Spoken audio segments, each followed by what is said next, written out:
Bienvenue. Vous écoutez Les Cœurs Audacieux. Les Cœurs Audacieux. Un podcast proposé par l'INSA Lyon.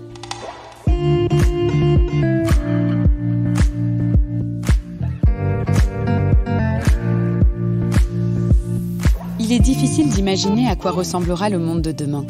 Mais ce que nous savons, c'est que la science et la technologie sont parmi nos meilleures armes pour bâtir un futur plus durable. Et dans cette course contre la montre, c'est aux ingénieurs qu'il revient de façonner notre avenir en relevant des défis toujours plus grands. Il est donc essentiel que ceux qui conçoivent, fabriquent et parfois même dirigent agissent en hommes de science, mais aussi et surtout en citoyens éclairés. Alors dans ce podcast, nous sommes partis à la rencontre d'ingénieurs qui, en écoutant leur cœur et leurs convictions, ont fait le choix de l'audace, quitte à s'aventurer parfois sur des chemins inconnus, voire incertains. Des hommes et des femmes empreints de modestie qui mettent aujourd'hui leur savoir-faire au service du bien commun. Les ingénieurs ont un rôle clé à jouer dans l'avenir de l'humanité et ceux que nous avons rencontrés ont déjà commencé à le prouver. Toutes sortes de possibilités de plus en plus riches, de plus en plus fécondes sont offertes aux hommes. Les hommes feront tous ensemble le grand monde de demain, ou bien ils courront à la catastrophe. Le risque n'est pas exclu, mais l'aventure vaut d'être tentée, et je crois qu'elle gagnera, et que ça réussira. Notre invité aujourd'hui s'appelle Kim Chouard. À 13 ans, ce passionné d'informatique conseille des petites entreprises pour le développement de leur site web. Puis, diplôme d'ingénieur informatique en poche, il s'envole pour le cœur du réacteur mondial du numérique, San Francisco. Là-bas, il travaille pour de grandes sociétés américaines, mais c'est en créant des jeux en ligne qu'il révèle tout son potentiel. Il décide alors de mettre son talent au service de l'éducation. Alors qu'il vient tout juste de rejoindre l'autre école, une école privée au projet pédagogique alternatif, il nous partage sa vision de l'apprentissage et de l'enseignement.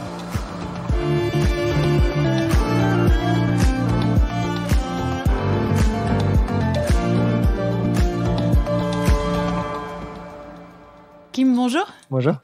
Alors, depuis plusieurs années, vous vous êtes engagé sur des projets éducatifs divers. D'où vous vient un peu ce tropisme pour l'éducation, en tout cas cet attrait pour l'éducation?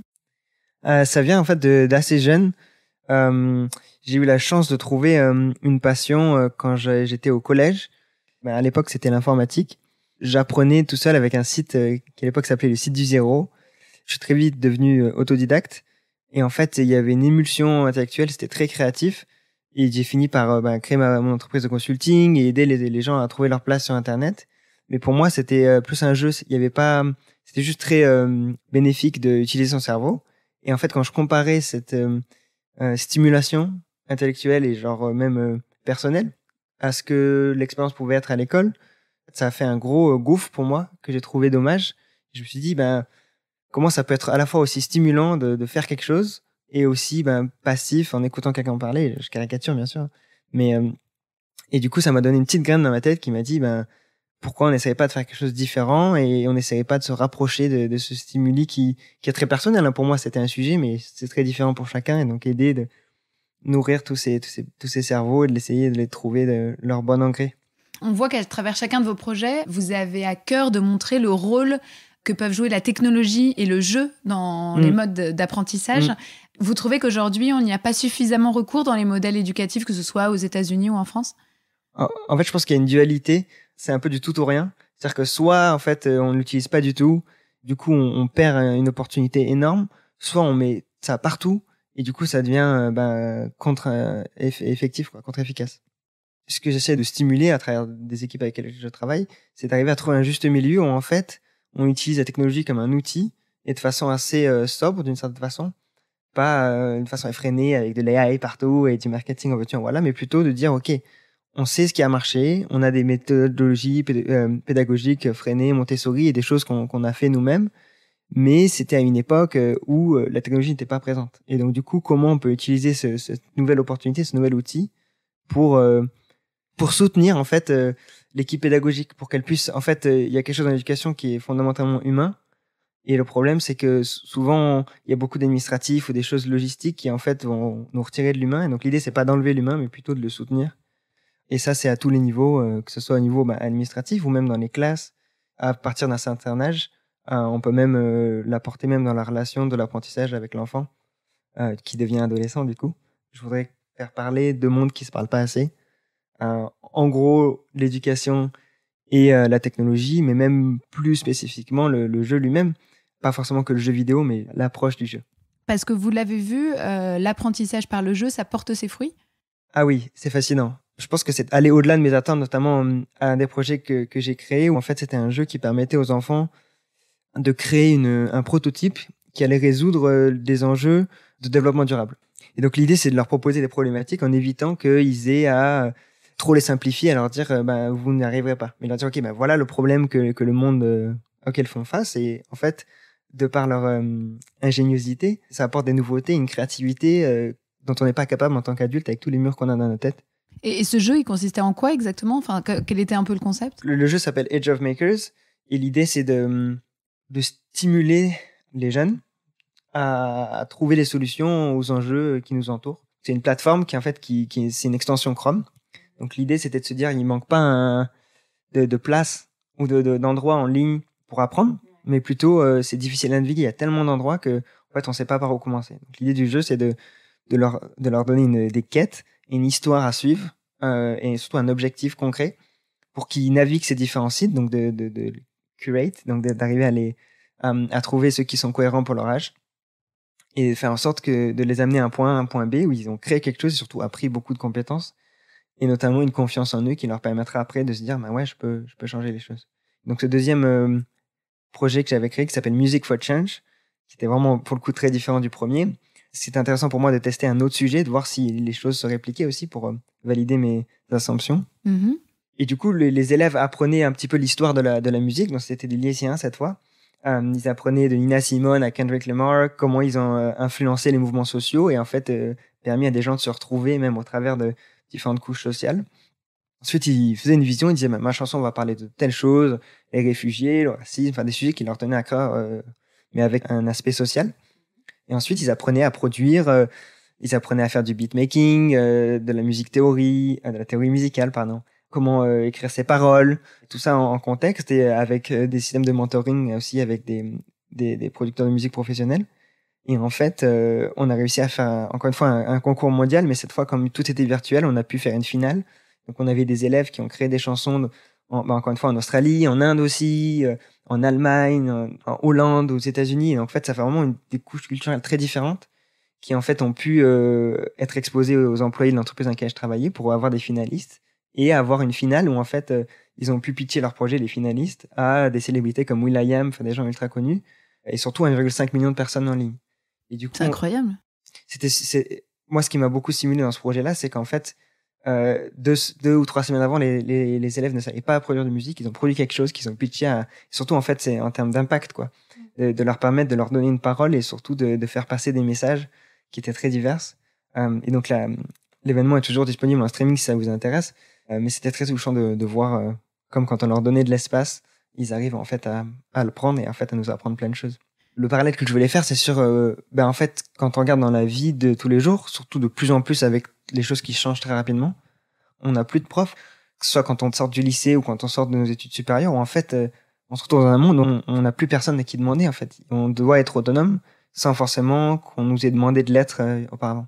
J'ai lu un rapport qui est paru dans la revue américaine qui s'appelle Pediatrics, qui insistait sur le fait que jouer était fondamental pour acquérir les compétences du 21e siècle. Il disait que ça permettait d'acquérir, par exemple, des compétences diverses telles que la résolution des problèmes, la collaboration, la créativité. Vous rejoignez ce constat ? Ça va au-delà du jeu. C'est pas vraiment que le jeu vidéo, c'est vraiment le concept de jouer ensemble. Et en fait, si on va un petit peu à la base de la nature, quand on regarde comment les félins ou les animaux apprennent, en fait, c'est en jouant. Et on a tendance à perdre cette ingéniosité et en pensant que jouer, ça sert à rien, on perd notre temps, alors que c'est l'inverse, je pense. Est-ce qu'il va être possible d'avoir accès, par exemple, dans le cadre scolaire, à des outils aussi révolutionnaires que la réalité virtuelle, les tablettes numériques, la robotisation ? Est-ce que la technologie va prendre de plus en plus de place dans nos modèles éducatifs ? Inévitablement, parce que l'éducation a tendance à avoir c'est pas un temps de retard, c'est juste il y a une inertie, parce qu'en fait, c'est quelque chose de très compliqué, parce que c'est un cycle très long. C'est-à-dire que si vous faites quelque chose avec un enfant de 3 ans, avant de savoir l'impact que ça a eu en tant qu'adulte, il faudra attendre les années qu'il faut. je pense qu'il faut trouver un juste milieu dans l'éducation où en fait ça va pas être genre tout le monde avec un casque de VR, on apprend dans un univers différent. Des casques de réalité virtuelle. Mais plus essayer de trouver, et donc ça va être encore des itérations, des tests à faire dans un cadre scientifique pour arriver à comprendre qu'est-ce qui en fait permet aux élèves et aux enfants en devenir d'être, comme vous disiez, plus autonomes, plus critiques et plus capables de résoudre des problèmes. Parce qu'en fait, c'est ce qui fait la différence. Autant à l'époque où le système éducatif actuel a été designé, c'était pour juste avoir des savoirs, donc engranger des savoirs. Maintenant, c'est plus pour vraiment résoudre des problèmes. Et du coup, quels outils technologiques vont nous permettre de faire ça? La VR, je trouve ça, il y a un usage limité, mais je trouve très intéressant, notamment sur l'ouverture sur le monde. C'est une question que je me pose beaucoup. Le voyage, en fait, est très formateur, mais on n'a pas forcément tout le monde la capacité ni de voyager, ni même écologiquement, c'est pas viable. Mais la réalité virtuelle nous permettra justement d'aller à d'autres endroits et d'avoir une immersion qui nous permet de quand même, sans avoir tout l'inertie qu'il y a dans un vrai voyage, de quand même s'émanciper, de visiter des musées ou des choses comme ça qui pourront redevenir entre guillemets sexy. Donc ça, c'est un sujet qui m'intéresse.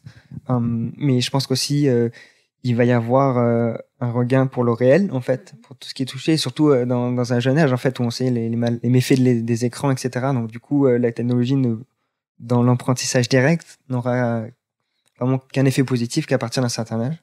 Et donc avant, ça va être plus sur peut-être des choses comme vous disiez, la robotique. En fait, ça sera de la technologie un peu cachée, au travers peut-être d'objets en bois ou des choses qui, en fait, vont être intelligents, mais sans que l'enfant le sache. C'est-à-dire comment il va l'utiliser, combien de fois il va l'utiliser, mais il l'utilisera comme un objet normal. C'est juste que, en fait, nous, ça pourra nous donner des points de données sur son évolution et sa capacité pour ensuite donner ces outils aux professeurs. Je pense qu'il y aura toujours l'humain au centre de tout ça, pour qu'il puisse savoir comment il évolue et quels sont les domaines pour arriver à trouver une balance. Pas de lui faire que les choses simples, au contraire, l'aider à tendre vers les choses qui sont un peu plus compliquées pour lui, pour garder cette flexibilité d'esprit qui lui permettra d'être créatif toute sa vie.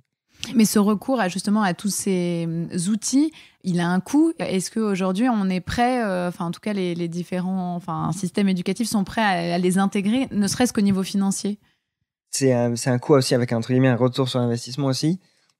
Si vous me demandez, moi, je pense que c'est des endroits où on devrait être content, entre guillemets, de perdre de l'argent parce qu'en fait, sur le long terme, en fait, on forme une société qui après va nous permettre de faire un pays serein. Mais en fait, surtout la technologie embarquée ne coûte pas forcément si cher. Je pense que ce qui coûte le plus cher, c'est pas tant la technologie elle-même, mais plus l'accompagnement. Bien sûr. Et vous parliez tout à l'heure de certains modèles où il y aurait, où la technologie serait utilisée un peu à tout va finalement. Est-ce que vous avez des exemples dans certains pays? Quels sont les modèles qui utilisent bien la technologie et d'autres qui l'utilisent moins bien? Les exemples marquants que j'ai eus, notamment aux États-Unis, bon là, ça rejoint d'autres problématiques qui sont propres au libéralisme américain, mais j'ai vu des exemples où en fait il y avait des entreprises qui venaient avec une pléthora d'iPad avec leur logo dessus, qui les mettaient dans les classes, qui disaient voilà, on a fait ça, on est le plus fort, et en fait il n'y avait pas d'accompagnement. Et en fait il y a un côté marketing qui en fait n'est pas accompagné. En fait c'est juste pour cocher des cases et dire qu'on a fait des bonnes choses. C'est comme si on donnait un marteau et on disait voilà, maintenant tu vas couper du bois. Ça c'est pas lié, quoi. C'est complètement contre-productif même parfois. Pour répondre à votre question sur quand est-ce que c'est mal utilisé, je pense que c'est mal utilisé quand c'est pas réfléchi. On sait pas pourquoi on le fait. On le fait parce que c'est trendy, parce que ça colle avec le shiny object du moment. Alors qu'à l'inverse, je pense que si on prend le temps de se poser, de réfléchir et de dire ok, déjà quels sont les problèmes, qu'est-ce qui nous manque actuellement, pour mon expérience personnelle, qui a très bien marché, c'est ce qu'on appelle un peu aux États-Unis le maker movement.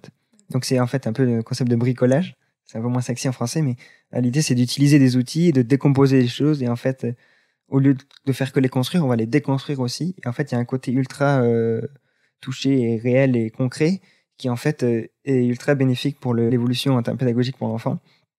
Et en fait, donne des outils qui vont être beaucoup justement de compréhension, de résolution de problèmes, parce qu'en fait, il faut essayer de comprendre, d'inverser les choses. Donc, c'est à la fois assez stimulant, concret, mais quand même en lien avec la technologie. Et du coup, en fait, ça leur permet après de naviguer le monde dans lequel ils vivent, en comprenant les objets qui sont autour d'eux, parce qu'ils les ont démontés ou ils les ont créés.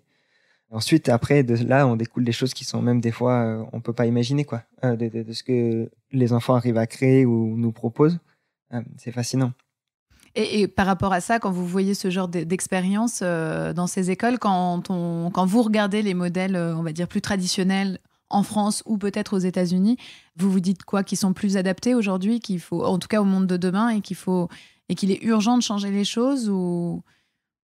C'est compliqué de jeter de la pierre, de dire ça se passe pas bien dans les classes, parce qu'en fait, en tout cas, de toutes les fois où je suis dans une classe où j'ai vu, où j'ai regardé ce qui se passait, où je me suis investi moi-même, je me suis rendu compte qu'en fait, les professeurs font le maximum. En fait, ils ont envie de faire mieux, ils se renseignent. Le problème, je pense qu'il est plus systémique. Et en fait, j'ai l'impression qu'à chaque fois que j'ai vu une étincelle, elle s'est fait éteindre par un système en fait qui est un peu un rouleau compresseur. Du coup, c'est là où j'espère qu'on arrivera à trouver en tant que société une solution systémique qui permettra de nourrir ces flammes, de les aider à devenir et qu'on apprenne de nous-mêmes. Et donc, du coup, je pense que vraiment le problème est plus systémique et que du coup, il faut qu'on rechange la façon dont on approche et on soutient les professeurs et le système éducatif pour qu'on arrive à travailler en équipe pour changer les choses plutôt que d'essayer de rentrer toujours dans des cases. Et alors, pour parler un peu de votre parcours, parce que là, on a beaucoup parlé de l'éducation en général, mais vous avez fait, vous, une école d'ingénieur en France, puis après, vous avez décidé de partir vivre à San Francisco.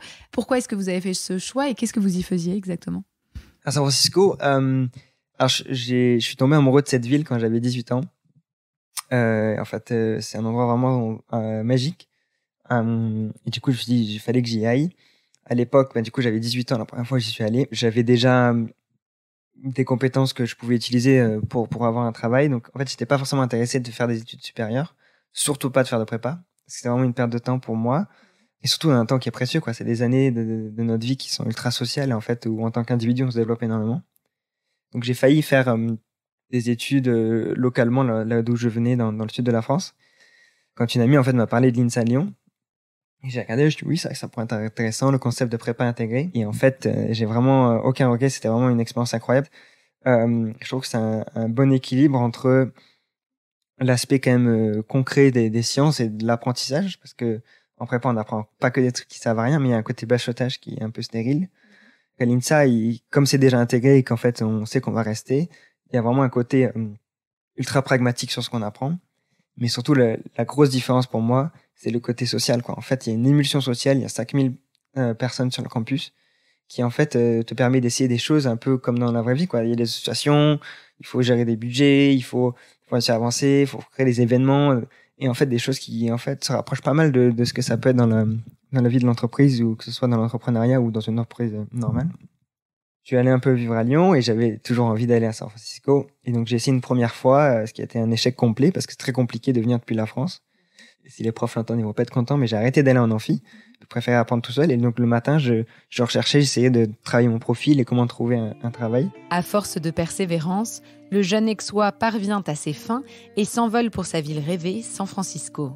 Mais c'est en créant son premier jeu en ligne, baptisé Age of Makers, dans le cadre d'un projet bénévole au sein d'une école, que sa carrière prend un tout autre tournant. Salesforce, l'entreprise dans laquelle il travaille alors, prend conscience de l'étendue de son talent et l'intègre dans son équipe philanthropique. C'était une opportunité assez incroyable, je suis encore très reconnaissant.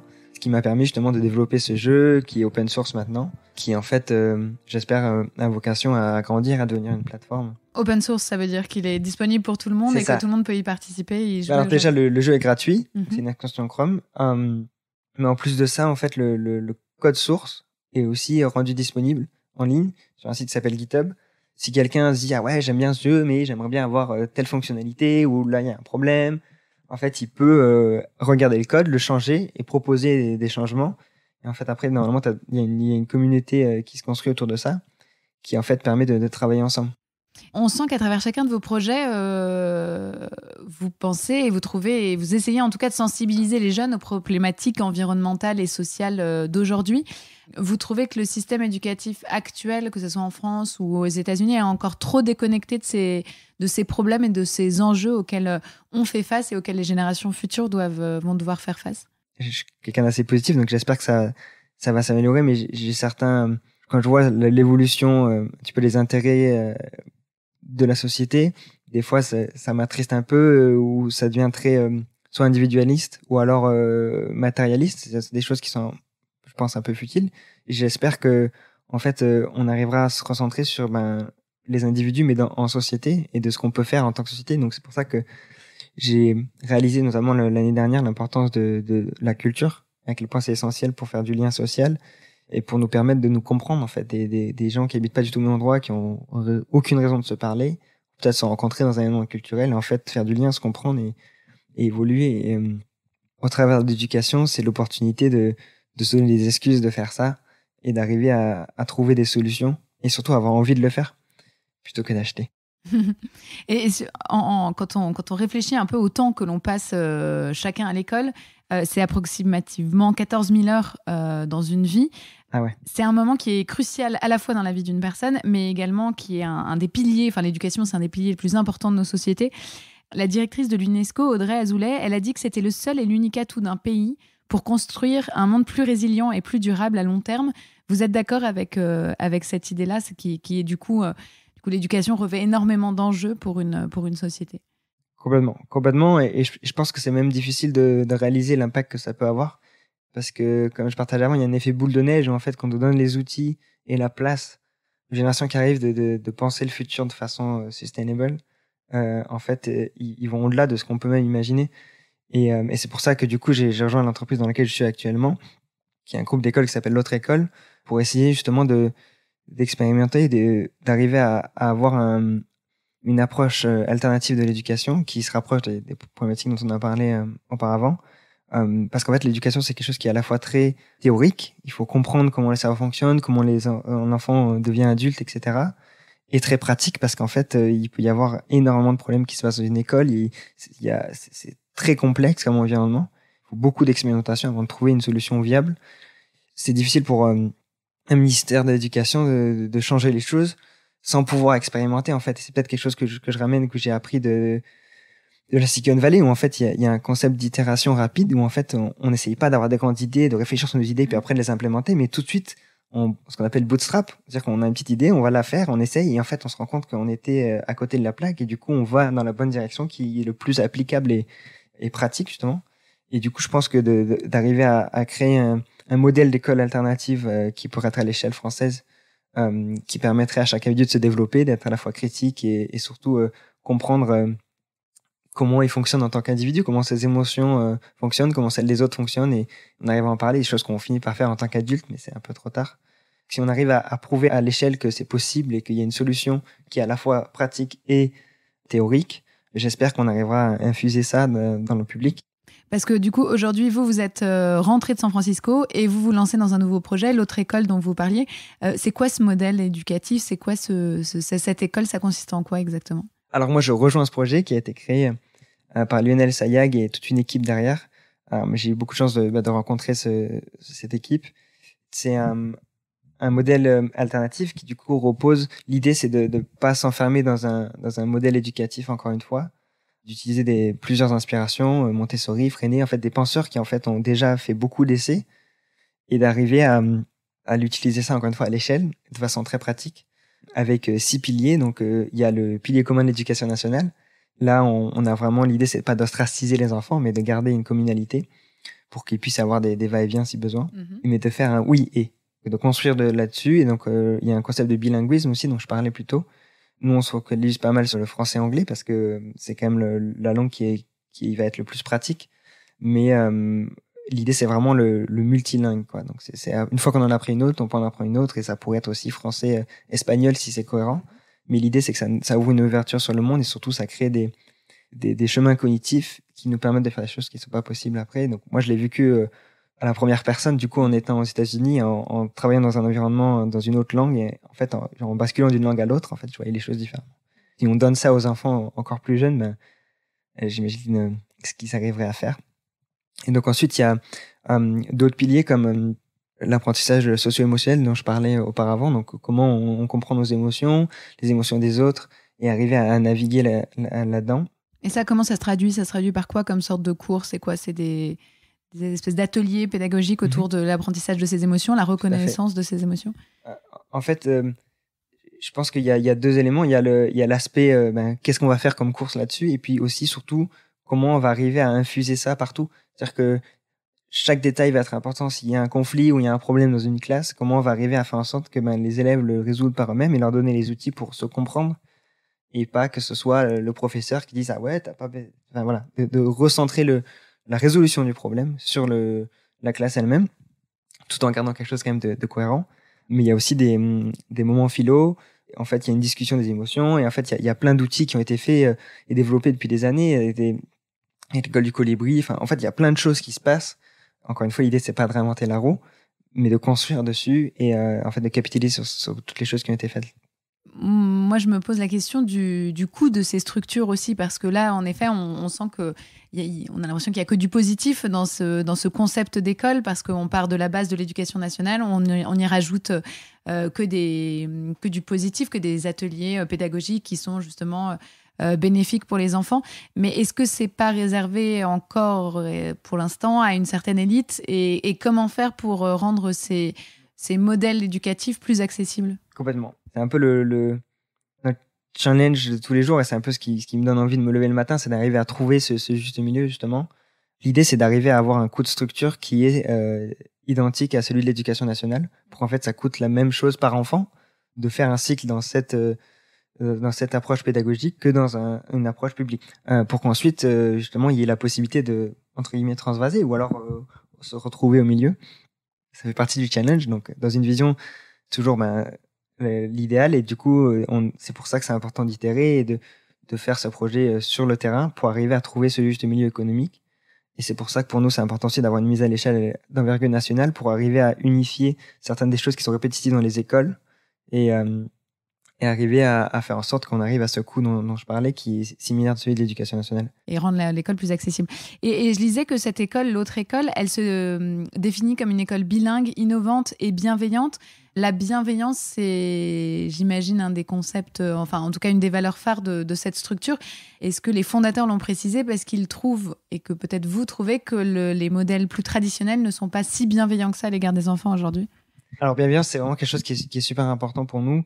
C'est un mot un peu difficile dans l'état d'esprit actuel, parce qu'il peut être utilisé à plusieurs aspects, un peu comme la novlangue dans 1984. Mais la bienveillance, c'est vraiment la volonté de faire le bien pour l'autre et la volonté de bienveillance envers l'autre. Ça veut pas dire qu'il y aura pas de problème, que ça veut pas dire que le monde sera un monde de bisounours, mais qu'en fait, on essaye tous de faire en sorte d'être plus heureux ensemble. Je pense que je veux pas critiquer le modèle actuel en disant que c'est nul, que ça va pas. Je pense que c'est beaucoup plus compliqué que ça, mais il se trouve que, en fait, en répliquant une approche qui était assez industrielle, et en fait, l'approche qu'on a eue nous-mêmes, on finit par enfermer l'opportunité des enfants et en fait à les mettre très rapidement dans des cases qui vont les suivre, et ils vont finir par pas être bienveillants. Et je pense que c'est pas fondamentalement mauvais de la part des professeurs qui le font, c'est juste en fait, encore une fois, un problème systémique, parce qu'ils ont pas les outils. En fait, c'est humain de répliquer ce qu'on a fait. Mais il se trouve qu'au final, ça finit par faire des effets de bord qui sont très forts, quoi. Et alors vous, personnellement, vous êtes encore très jeune, mais vous avez fait plein de choses depuis votre sortie d'école.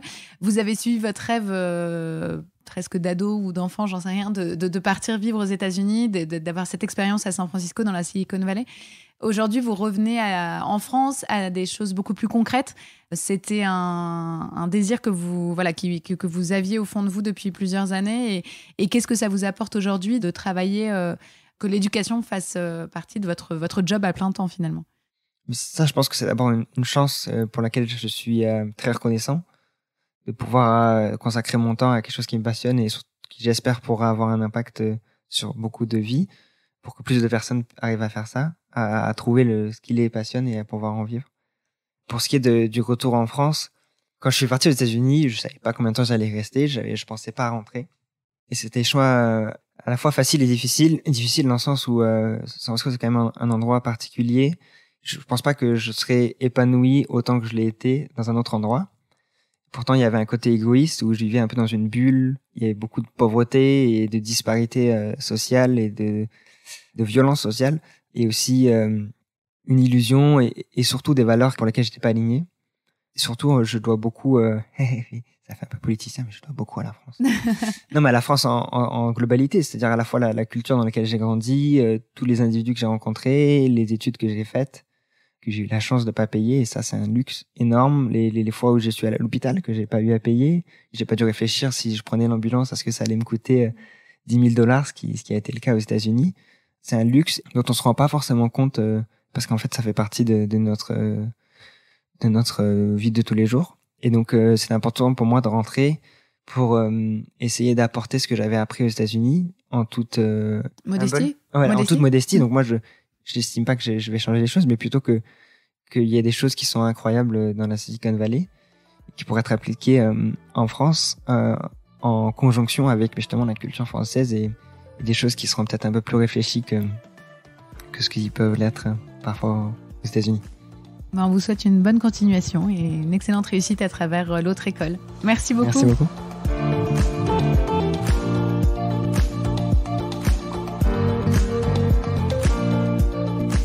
Vous venez d'écouter Les Cœurs Audacieux, un podcast proposé par l'INSA Lyon. Je vous donne rendez-vous dans un mois pour un nouvel épisode.